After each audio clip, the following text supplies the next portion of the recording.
बच्चों हम क्या पढ़ रहे हैं? आनुवंशिकी एवं विकास। इसमें हम क्या क्या पढ़ चुके हैं? मेंडलवाद या मेंडल के नियम, एक संकर क्रॉस और द्विसंकर क्रॉस। अब आगे पढ़ेंगे अपूर्ण प्रभाविता।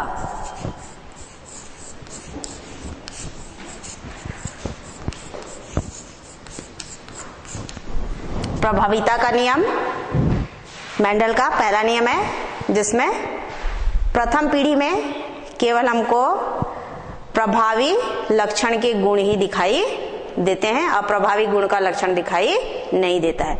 लेकिन जो अपूर्ण प्रभाविता है उसमें प्रभावी और अप्रभावी दोनों के गुण या लक्षण जो है हमको दिखाई देते हैं। ठीक है, तो अपूर्ण प्रभाविता क्या होता है वो देखें। जब विपरीत जोड़ी के गुण या लक्षण पूरी तरीके से एक लक्षण जो है दूसरे लक्षण को दबा नहीं पाता है, तो F1 पीढ़ी में हमको एक तीसरा लक्षण दिखाई देता है। इसे कहा जाता है अपूर्ण प्रभाविता। मतलब दो कारक रहेंगे, उन दोनों कारकों के लक्षण हमको प्रथम पीढ़ी में दिखाई नहीं देगा, तीसरा लक्षण दिखाई देगा जो उसके जनकों में नहीं पाया जाता है। ये किसके कारण होता है? अपूर्ण प्रभाविता के कारण। इसे हम उदाहरण के द्वारा समझ सकते हैं। एक पौधा है मिराबिलिस जलापा।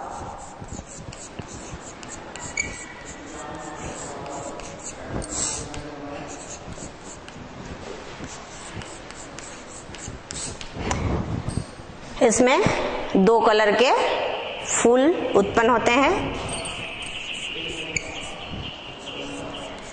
लाल और दूसरा है सफेद।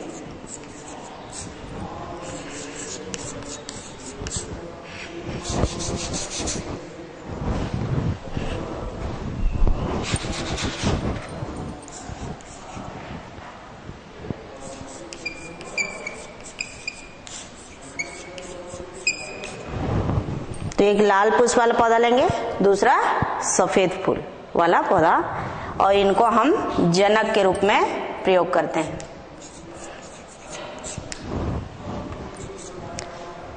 जब युग्मक बनता है तो इससे एक कारक आएगा युग्मक में और दूसरे से दूसरा युग्मक। ये दोनों आपके युग्मक हैं। एक सफेद से सफेद जीन या सफेद फूल के लिए जिम्मेदार कारक के द्वारा बनेगा, और दूसरा जो है लाल पुष्प के लिए जिम्मेदार कारक से बनेगा। जब लाल और सफेद पुष्प वाले पौधों के बीच में कृत्रिम परागण कराया जाता है,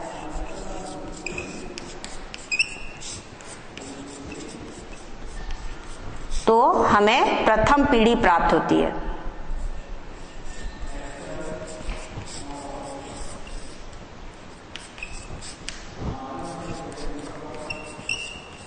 F1 पीढ़ी या प्रथम पीढ़ी, जिसमें जो फूल प्राप्त होगा पौधे में वो होगा गुलाबी कलर का।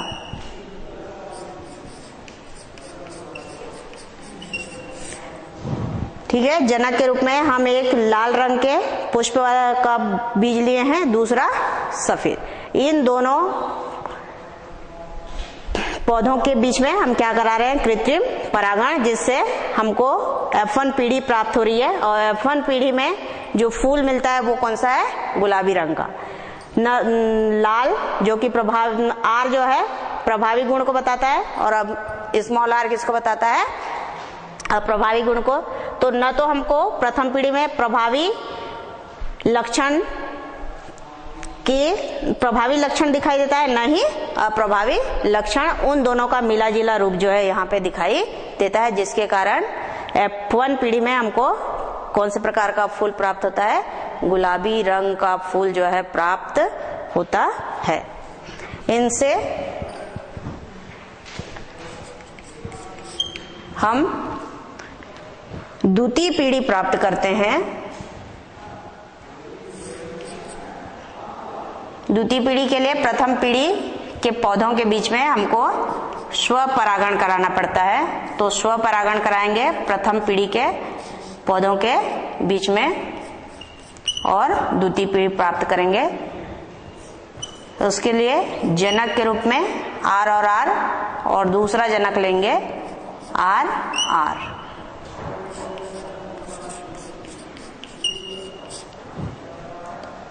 अब इनकी जोड़ी बनाएंगे। युग्मक बनते समय एक युग्मक इससे बनेगा, दूसरा इससे, तीसरा इससे और चौथा इससे। तो इनको हम क्या करेंगे, जोड़ेंगे। आर ये दोनों प्रभावी जीन है, इसलिए यहाँ पे जो फूल उत्पन्न होगा वो लाल रंग का होगा।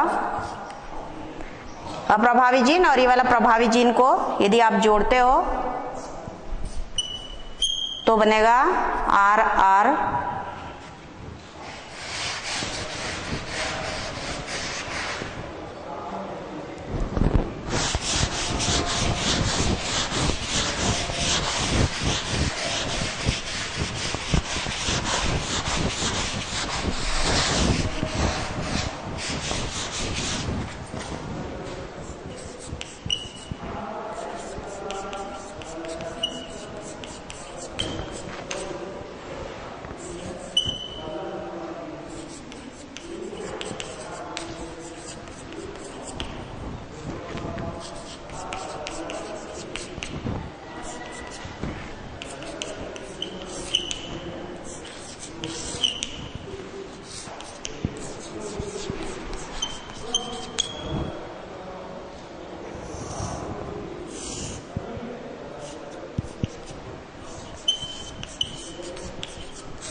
प्रथम पीढ़ी में जो फूल प्राप्त होते हैं वो कैसे होते हैं, पहले गुलाबी रंग के। जितने भी फूल मिलेंगे वो गुलाबी रंग के होंगे।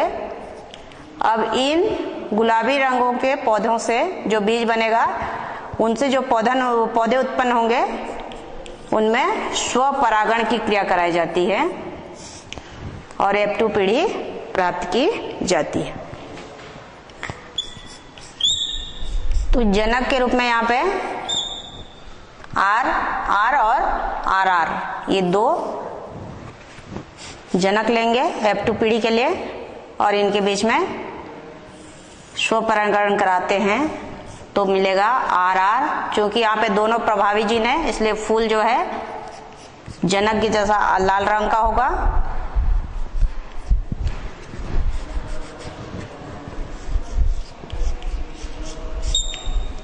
प्रभावी जीन और इस अप्रभावी जीन के बीच में संबंध स्थापित करने पर जो जीन संगठन मिलता है वो है आर और कैपिटल आर और अप्रभावी आर या प्रभावी जीन और अप्रभावी जीन। इसमें जो फूल जो यहाँ पे उत्पन्न होगा फूल वो होगा गुलाबी रंग का, जिसमें सफेद और लाल के लिए जिम्मेदार दोनों ही कारक जो मौजूद होते हैं। प्रभावी गुण के लिए कैपिटल आर और अप्रभावी गुण के लिए कौन सा, स्मॉल आर।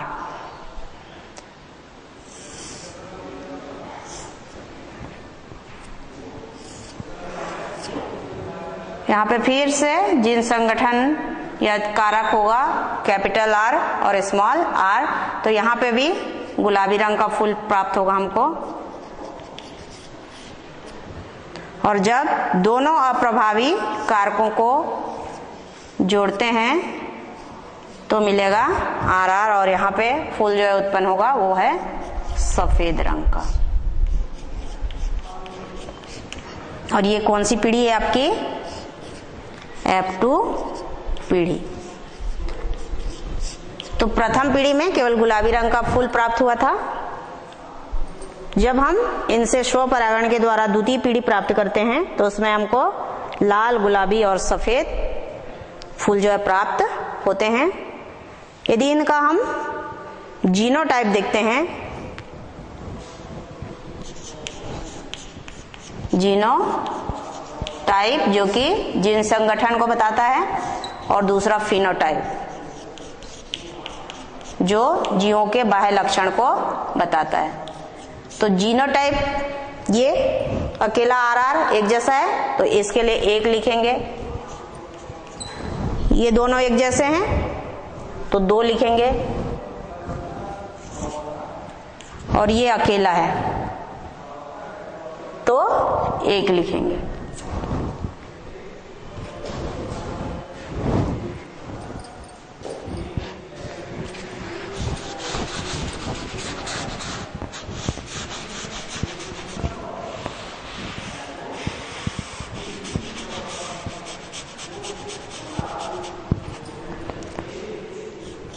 जीनोटाइप इसका होगा 1:2:1। RR 1, कैपिटल R और स्मॉल r 2 हैं प्रभावी जीन और अप्रभावी जीन के रूप में, तो ये 2 हो गया, और अप्रभावी जीन 1। तो ये हो गई आपकी जीनोटाइप जो जीन की संगठन को बताता है। अब दूसरा है फिनोटाइप।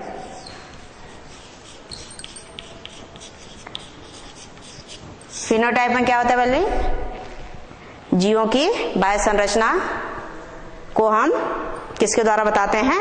फिनोटाइप की। लंबा है कि बौना है, ये सब उसका फिनोटाइप है, जिसकी उसकी जीन संरचना जो है अलग अलग होगी। तो फिनोटाइप इसमें होता है 1:2:1, मतलब 1 लाल है, 2 गुलाबी है और 1 सफेद है। तो ये अपूर्ण प्रभाविता का जीनोटाइप और फिनोटाइप है। आगे पढ़ेंगे हम विभिन्नता।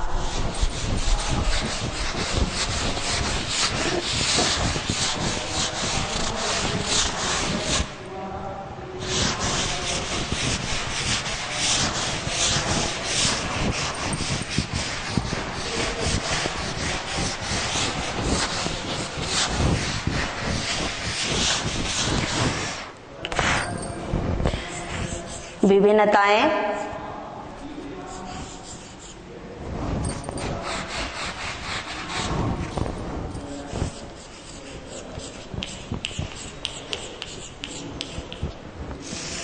विभिन्नता मतलब अंतर।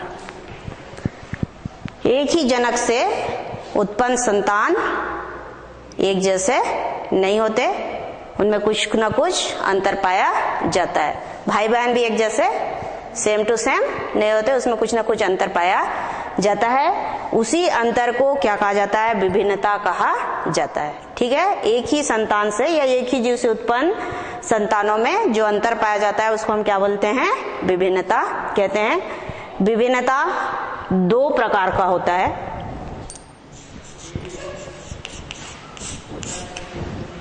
पहला आनुवंशिक विभिन्नता,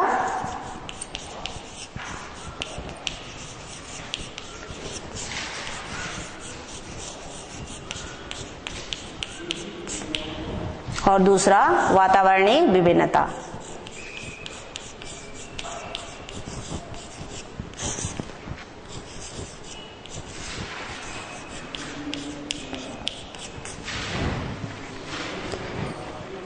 यदि आनुवंशिक लक्षण या जीन की संरचना में कोई परिवर्तन होता है। आनुवंशिक लक्षण हमको कहाँ से मिलते हैं? माता पिता से, और माता पिता से प्राप्त लक्षण जो है एक पीढ़ी से दूसरी पीढ़ी में वंशागत होते हैं। तो आनुवंशिक लक्षणों के कारण यदि संतानों में अंतर उत्पन्न होता है तो उसको क्या कहा जाता है? आनुवंशिक विभिन्नता कहा जाता है। और आनुवंशिक विभिन्नता जो है वंशागत होती है।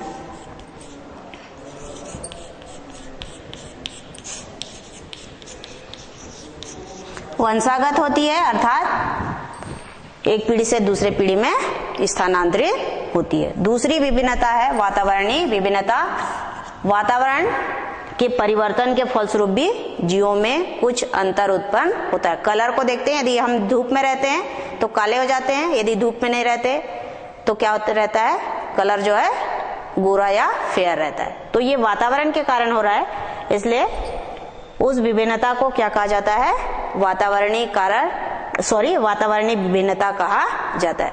और वातावरणीय विभिन्नता जो है वंशागत नहीं होती है, मतलब एक पीढ़ी से दूसरे पीढ़ी में वातावरण में परिवर्तन के कारण यदि कोई अंतर उत्पन्न होता है तो वो एक पीढ़ी से दूसरे पीढ़ी में स्थानांतरित नहीं होता, अर्थात वंशागत नहीं होते हैं।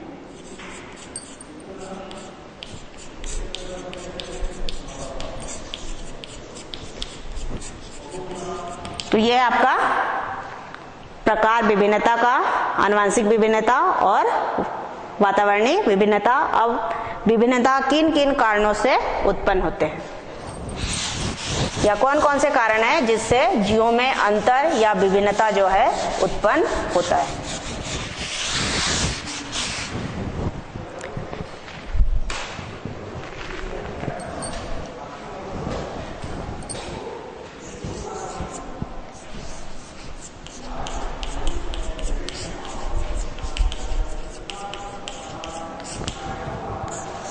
सबसे पहला वातावरण में परिवर्तन के कारण।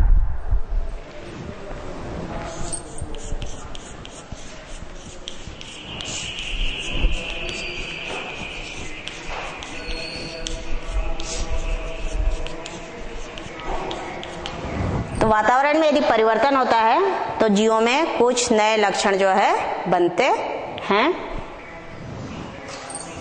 दूसरा, कार्य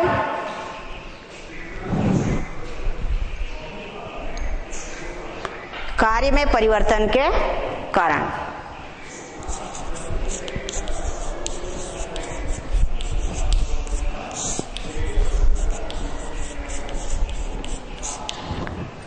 कार्य में परिवर्तन के कारण जो व्यक्ति कठोर कार्य करते हैं उनके हाथ वगैरह क्या हो जाते हैं, मजबूत होते हैं। जैसे लोहार है, लोहार क्या करता है, लोहे को का काम करता है, ठोकता है, हथौड़े का उपयोग करता है, इसलिए उसका हाथ जो काफी मजबूत होता है। लेकिन उसके बच्चे चूंकि उस कार्य को नहीं करते इसलिए उनका हाथ कैसा होता है, उसके जनक के जैसा नहीं होता, कोमल होगा या जैसा हाथ रहता है वैसी होगा।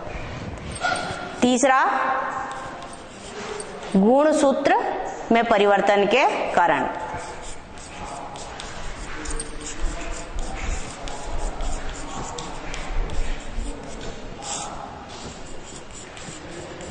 गुणसूत्र की संख्या किसी भी जीव में निश्चित होती है।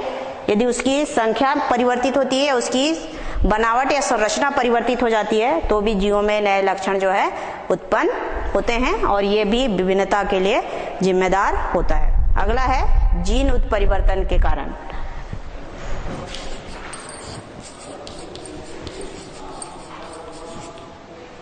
उत्परिवर्तन के कारण या जीन उत्परिवर्तन के कारण।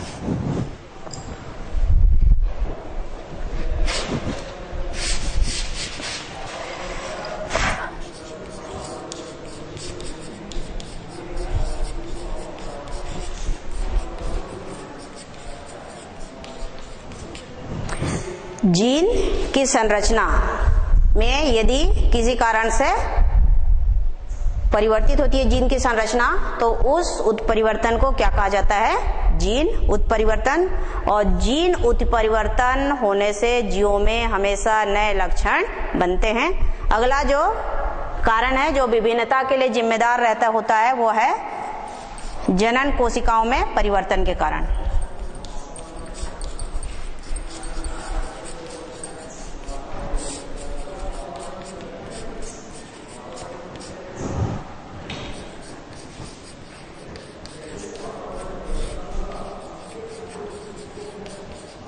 जनन कोशिकाओं में भी परिवर्तन होता है तो जीवों में नए लक्षण उत्पन्न होते हैं। तो इस प्रकार विभिन्नता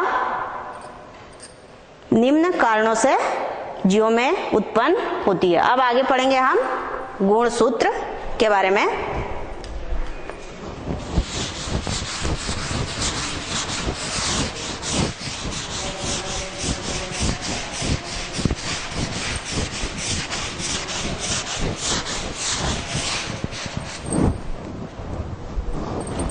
गुणसूत्र या क्रोमोसोम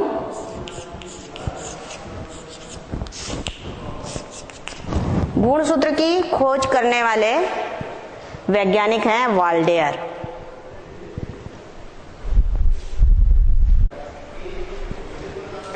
तो गुणसूत्र की खोज किसने की थी? वाल्डेयर नामक वैज्ञानिक ने।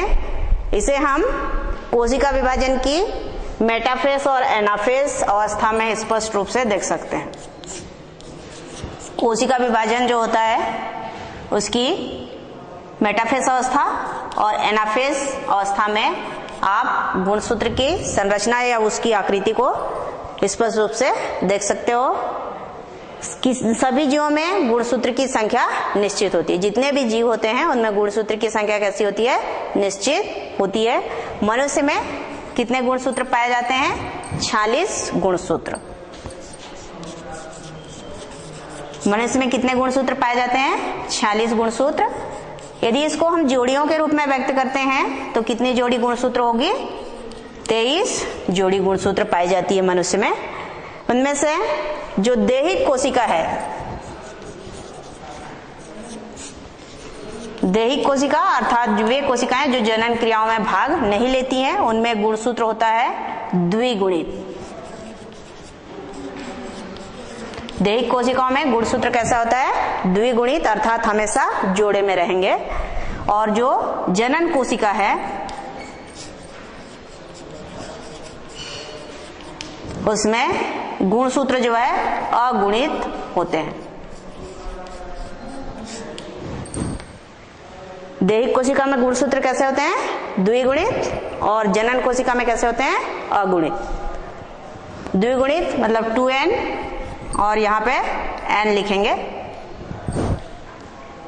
तो इस प्रकार मनुष्यों में 46 या 23 जोड़ी गुणसूत्र पाई जाती है। अब हम आगे गुणसूत्र की संरचना के विषय में जानकारी प्राप्त करेंगे कि जो गुणसूत्र है उसमें कौन कौन सी संरचना पाई जाती है। तो गुणसूत्र की संरचना में जो पहली रचना है वो है पेलिकील।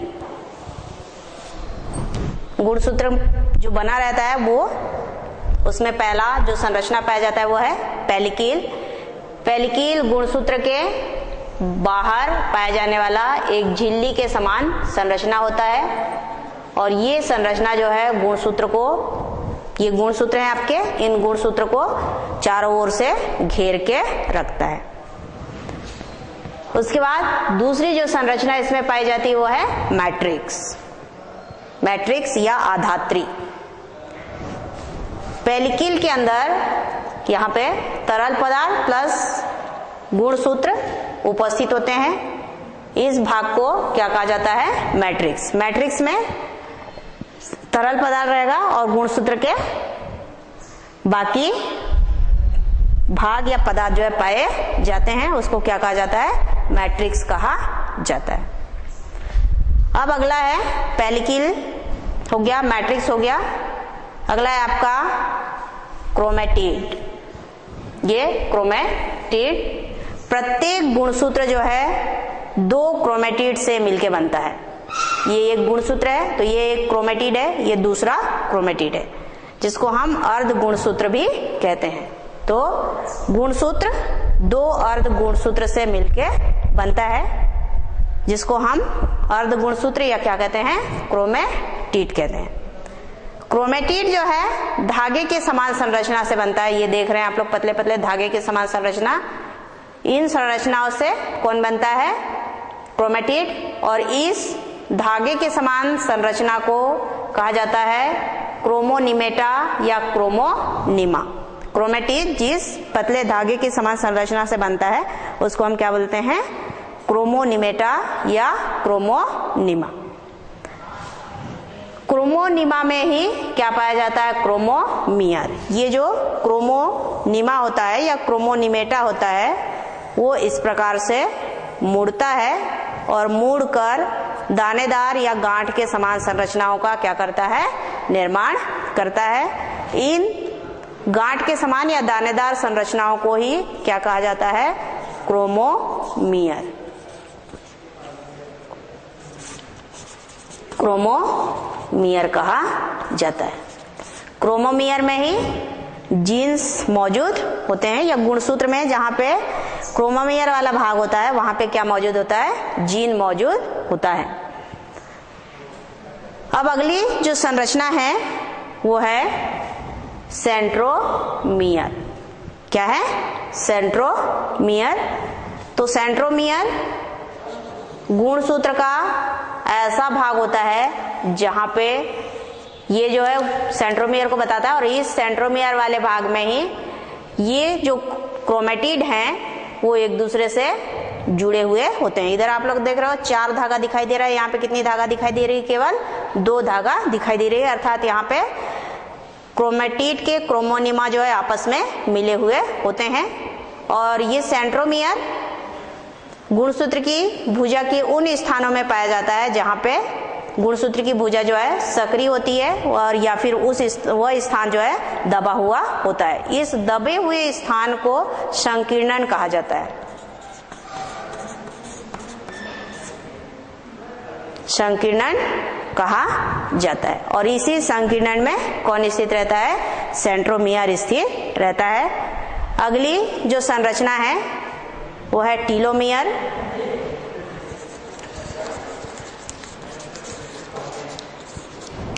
गुणसूत्र की भुजाओं के आगे यदि कोई संरचना पाई जाती है तो वो संरचना कहलाती है टीलोमियर। क्या कहलाता है, टीलोमियर।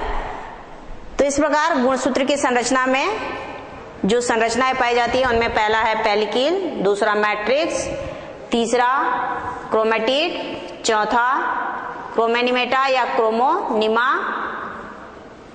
पांचवा क्रोमोमियर, छठवां सेंट्रोमियर और सातवां क्या है, टीलोमियर। अब आगे हम देखेंगे उसके प्रकार जो किस पर आधारित है, सेंट्रोमियर की स्थिति के आधार पर। ये जो सेंट्रोमियर है इसकी स्थिति मतलब वो सेंट्रोमियर कहां पर स्थित है उसके आधार पे क्रोमोसोम का वर्गीकरण किया गया है। उसमें पहला जो प्रकार है वो है एक्रोसेंट्रिक गुणसूत्र। एक्रोसेंट्रिक गुणसूत्र में क्रोमोसोम की एक भुजा जो है काफी लंबी होती है और दूसरी भुजा काफी छोटी होती है। ये आपका सेंट्रोमियर है। सेंट्रोमियर में जो गुणसूत्र है उसकी एक भुजा लंबी है, दूसरी भुजा कैसी है, छोटी है। इस प्रकार के गुणसूत्र को कहा जाता है एक्रोसेंट्रिक गुणसूत्र। दूसरा जो गुणसूत्र है वो है सब मेटासेंट्रिक। सब मेटासेंट्रिक में गुणसूत्र का आकार एल के जैसा है। एल देख रहे हैं, अंग्रेजी के अक्षर एल के जैसा। इसमें भी एक भुजा बड़ी है, दूसरी भुजा छोटी है, लेकिन वो किस प्रकार से व्यवस्थित हैं या स्थित हैं, एल के जैसे अक्षर बनाते हुए। तीसरा जो गुणसूत्र है वो है मेटासेंट्रिक गुणसूत्र। मेटासेंट्रिक में गुणसूत्र की दोनों भुजाएं जो है बराबर होती हैं और दोनों भुजा के बीच में क्या पाया जाता है, सेंट्रोमियर पाया जाता है। ये या तो वी के मतलब ये सीधा वाला वी के जैसा या फिर उल्टे वी के जैसा दिखाई देता है। उसके दोनों भुजाओं के बीच में क्या पाया जाता है, सेंट्रोमियर पाया जाता है। अगला जो गुणसूत्र है वो है टीलोसेंट्रिक। टीलोसेंट्रिक गुणसूत्र में गुणसूत्र की केवल एक ही भुजा होगी। ये देख रहे हैं, ये आपकी सेंट्रोमियर है और यहाँ पे केवल एक ही भुजा है। तो इस प्रकार का गुणसूत्र जिसमें गुणसूत्र के भुजा के ऊपर एक ही भुजा होती है जो कि सेंट्रोमियर के ऊपर स्थित होती है, इसको क्या कहा जाता है, टीलोसेंट्रिक गुणसूत्र कहा जाता है। बच्चों ये था गुणसूत्र की संरचना और उसके प्रकार।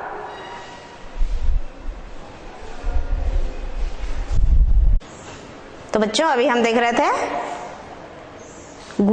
सेंट्रोमियर की स्थिति के आधार पे गुणसूत्र के प्रकार। अब आगे है कैरियोटाइप और इडियोग्राम। इडियोग्राम सबसे पहले कैरियोटाइप, गुणसूत्र के एक सेट को क्या कहा जाता है, कैरियोटाइप। इसमें जो 23 जोड़ी मनुष्य में जो गुणसूत्र पाए जाते हैं उसको हम क्या बोलेंगे, गुणसूत्र का एक सेट। तो गुणसूत्र के एक सेट को क्या कहा जाता है, कैरियोटाइप। गुणसूत्र अलग अलग आकार प्रकार के होते हैं या उनकी लंबाई किसी की बड़ी किसी की छोटी होती है, और इन लंबाई के घटते क्रम में यदि हम गुणसूत्रों की लंबाई के घटते क्रम में यदि हम गुणसूत्रों का क्या करते हैं, रेखीय निरूपण करते हैं। छोटा को बड़ा को सबसे पहले, फिर उससे छोटा, फिर उससे छोटा, उससे छोटा करते करते लंबाई के घटते क्रम में गुणसूत्रों का रेखीय निरूपण किया जाता है, तो उसे कहा जाता है इडियोग्राम। क्या कहते हैं, इडियोग्राम। गुणसूत्र प्रोकैरियोटिक कोशिका में और यूकैरियोटिक कोशिका दोनों में पाया जाता है। उसके आधार पर उन दोनों में क्या अंतर होता है वो देख लें पहले। प्रोकैरियोटिक गुणसूत्र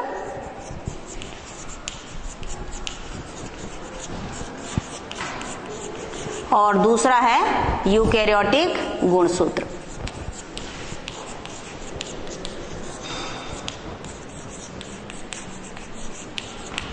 प्रोकैरियोटिक गुणसूत्र में केवल एक ही गुणसूत्र होता है। इसमें कितना गुणसूत्र होता है, एक। और इसमें यूकैरियोटिक गुणसूत्र में गुणसूत्र जोड़े के रूप में पाए जाते हैं। इसमें अकेले होते हैं गुणसूत्र, इसमें हमेशा जोड़े में पाए जाते हैं।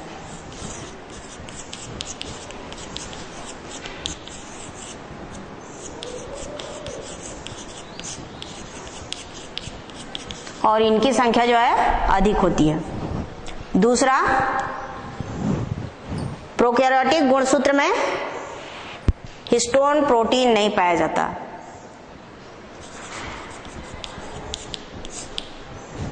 प्रोकैरियोटिक गुणसूत्र में कौन सी प्रोटीन नहीं पाई जाती है, हिस्टोन प्रोटीन नहीं पाया जाता।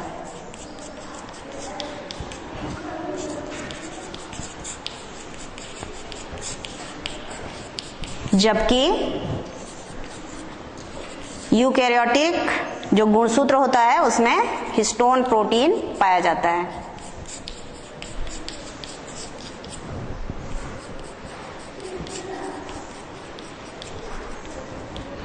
यूकैरियोटिक गुणसूत्र गोलाकार होता है, प्रोकैरियोटिक गुणसूत्र गोलाकार होता है,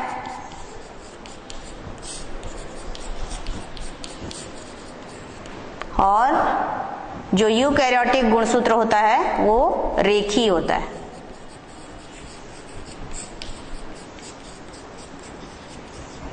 ये तो था प्रोकैरियोटिक और यूकैरियोटिक गुणसूत्र में अंतर। अब हम आगे पढ़ेंगे डीएनए की संरचना।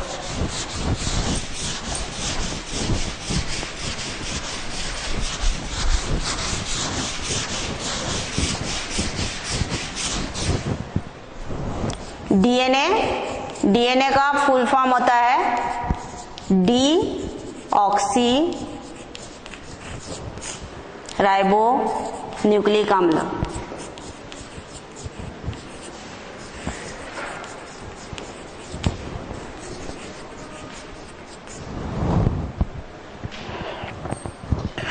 डीऑक्सी राइबो न्यूक्लिक अम्ल क्या कहलाता है, डीएनए। और ये जो है दो प्रकार का होता है।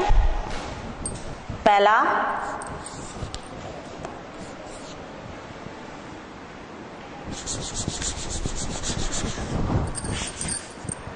ये डीएनए जो है एक प्रकार का न्यूक्लिक अम्ल है, और न्यूक्लिक अम्ल दो प्रकार का होता है।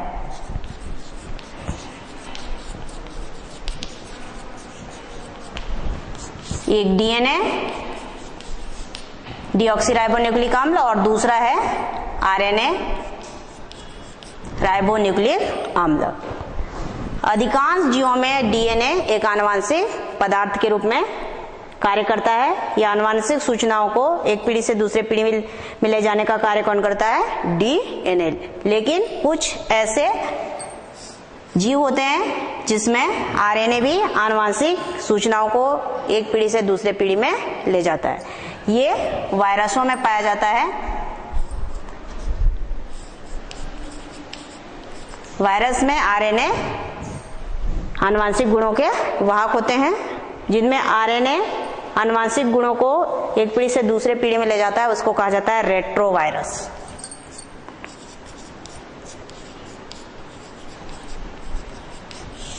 रेट्रोवायरस जिसमें आनुवांशिक पदार्थ कौन होता है? आरएनए। ATDS एक प्रकार का रेट्रोवायरस है।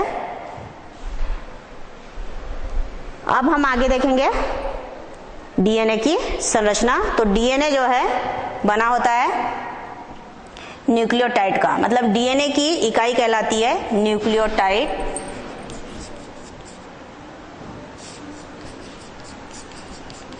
और ये न्यूक्लियोटाइड बना होता है नाइट्रोजन क्षार से। नाइट्रोजन क्षार धन शर्करा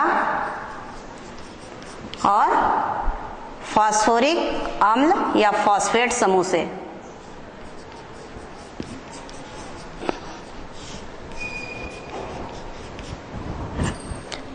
नाइट्रोजन क्षार के रूप में एडिनिन, एडिनिन के लिए शॉर्ट फॉर्म में ए लिखते हैं। दूसरा नाइट्रोजन क्षार है नाइट्रोजन क्षार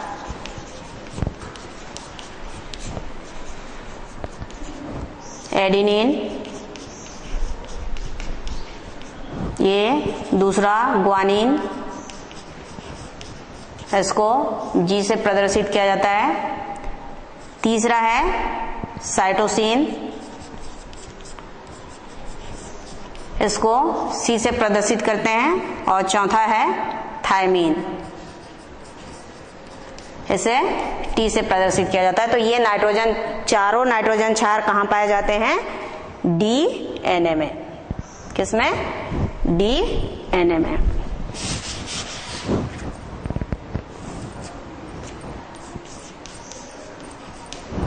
जो आरएनए है उसमें जो नाइट्रोजन क्षार पाए जाते हैं वो है एडिनिन तो रहेगा, ग्वानिन भी रहेगा, साइटोसिन भी रहेगा, लेकिन थायमीन के जगह पे आरएनए के केस में बता रहे हैं ना, आरएनए में एडिनिन, ग्वानिन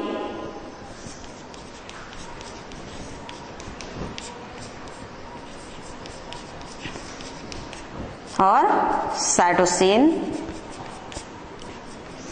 ये तीनों नाइट्रोजन उपस्थित होते हैं डीएनए के समान ही। लेकिन जो चौथा नाइट्रोजन क्षार है डीएनए में कौन है? थायमीन है।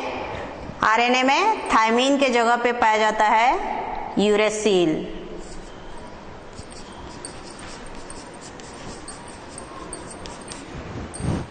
तो जो न्यूक्लियोटाइड है उसमें नाइट्रोजन क्षार के रूप में ये सारे नाइट्रोजन रहेंगे। आरएनए में शर्करा के रूप में हम राइबोस शर्करा का उपयोग करते हैं, जबकि डीएनए में कौन सी शर्करा उपयोग में लाई जाती है? शर्करा भी न्यूक्लिक अम्ल में दो प्रकार का होता है, मान लीजिए डीएनए या डीऑक्सीराइबोस शर्करा में डीऑक्सीराइबोस शर्करा का उपयोग करते हैं।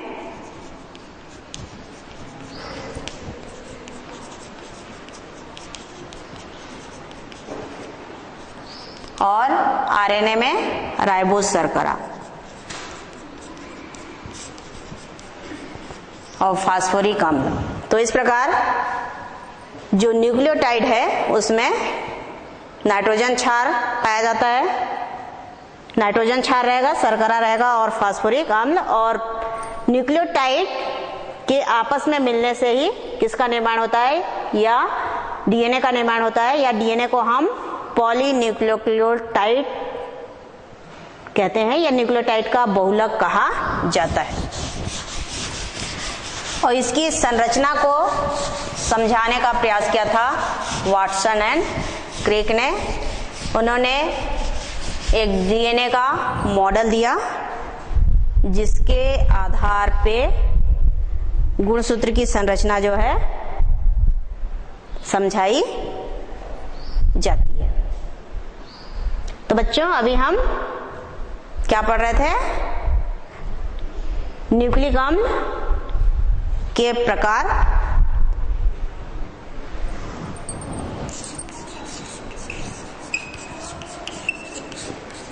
और न्यूक्लिक अम्ल कितने प्रकार का होता है? 2 प्रकार का, डीएनए और आरएनए। डीएनए का मतलब होता है डीऑक्सीराइबो न्यूक्लिक एसिड और आरएनए का मतलब होता है राइबो न्यूक्लिक एसिड और इनकी जो इकाई होती है वो होती है न्यूक्लियोटाइड। न्यूक्लियोटाइड, तो न्यूक्लियोटाइड के कई अणु आपस में मिलते हैं और किसका निर्माण करते हैं? डीएनए और आरएनए का निर्माण करते हैं। आगे नेक्स्ट अध्याय में हम किसका अध्ययन करेंगे? डीएनए की संरचना का अध्ययन करेंगे। धन्यवाद।